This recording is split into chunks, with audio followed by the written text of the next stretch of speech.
बिस्मिल्लाहिर्रहमानिर्रहीम अस्सलाम वालेकुम। Welcome to food with Sana Ali kitchen में। आज मैं आपके साथ सफ़ेद तिल की चक्की की रेसिपी शेयर कर रही हूँ। बहुत इजी तरीके से बनाएंगे क्योंकि ये सर्दियों की सौगात है। 100 से 2 माह ही जो है हम सर्दियों में से खा सकते हैं।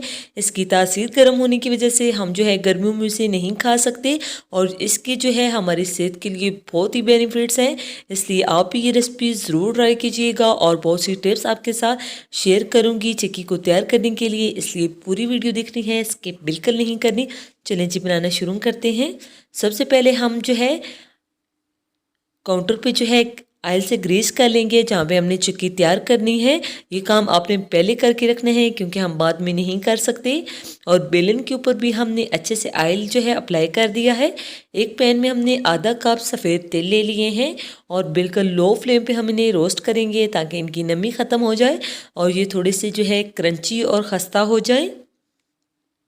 बिल्कुल लो फ्लेम पे आपने ये काम करना है, हाई फ्लेम पे नहीं करना वरना इनका टेस्ट ख़राब हो जाएगा। तिल हमने जो है प्लेट में डाल दिए हैं ठंडे होने के लिए। रोस्ट हो चुके थे अच्छे से। आधा कप पानी शामिल कर दिया है और जितने तिल लिए थे हमने इसमें जो है इतना ही हमने चीनी शामिल कर दी है।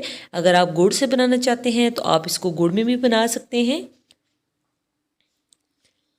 और 1 टेबलस्पून मैंने इसमें लेमन जूस शामिल कर दिया है ताकि जब दोबारा से चीनी जो है ये हमारी चाश गाढ़ी हो तो दोबारा से चीनी ना जमे। इसलिए जो है लेमन जूस ज़रूर शामिल कीजिएगा।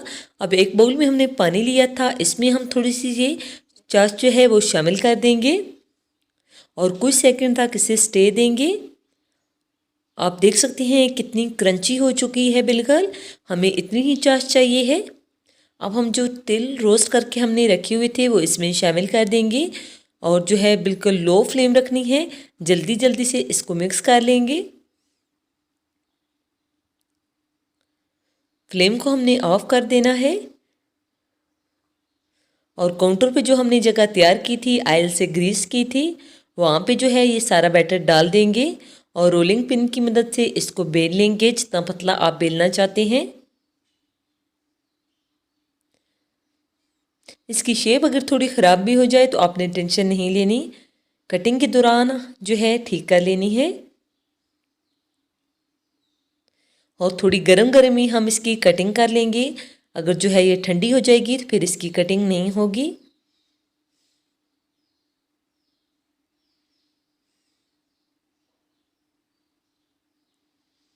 सारी कटिंग हमने कर ली है। चक्की अच्छे से तैयार हो चुकी है। आप भी ये रेसिपी ज़रूर ट्राई कीजिएगा। बहुत ही क्रंची जो है ये बनके तैयार हुई है। अगर चाश हमारी अच्छे से तैयार नहीं होगी तो फिर जो है हमारी चक्की भी अच्छे से तैयार नहीं होगी। आप देख सकते हैं कितनी क्रिस्पी है। इसी दौरान अगर आपने अभी तक हमारे चैनल को सब्सक्राइब नहीं किया तो सब्सक्राइब करने में बिल्कुल कंजूसी ना किया करें। जल्दी से हमारे चैनल को सब्सक्राइब कर दीजिए। शेयर भी ज़रूर करना है, बेल आइकन को भी ज़रूर प्रेस करना है ताकि आने वाली हर नई वीडियो का नोटिफिकेशन सबसे पहले पहुंचे आपके पास। और ये बिल्कुल फ्री है। अपना फीडबैक ज़रूर दिया करें कि आपको ये रेसिपी कैसी लगी। ऐसी नई नई यम्मी और हेल्दी रेसिपीज़ देखने के लिए जल्दी से चैनल को सब्सक्राइब कर दें। ओके जी, अपना ख्याल रखिएगा। नेक्स्ट मुलाकात होगी किसी नई यम्मी और हेल्दी रेसिपी के साथ। फी अमानिल्लाह, अल्लाह हाफिज़।